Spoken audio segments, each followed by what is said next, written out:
Welcome to Chillin' 101. We hope this video helps. In this video, I will show how to day trade Thinkorswim updated. Open a paper account, enable level Roman 2 data, and customize your workspace before risking real capital. Begin by setting hotkeys, saving chart layouts, and adding the time and sales and active trader gadgets. Practice entries and exits on small position sizes, use the simulated feed to refine timing, and review trades nightly to spot repeatable patterns for consistency.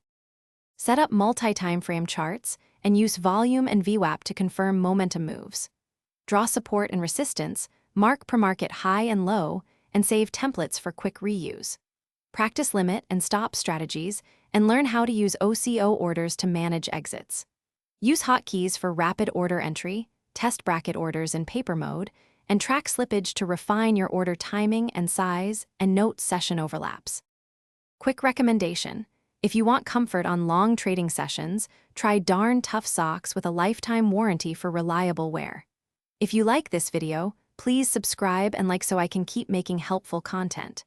Check the description for the link and other deals, and enjoy better comfort when watching charts or taking breaks. It's a small change that feels big. Thanks for supporting the channel. Now let's get back to the video. Define max daily loss and stick to it to preserve capital.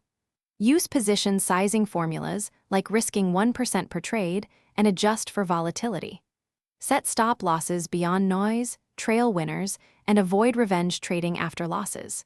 Keep a trading journal with screenshots, record R multiples for each setup, and review weekly to cut poor patterns and scale proven strategies. Protect gains with mental rules and pause trading after consecutive losing days to reset discipline.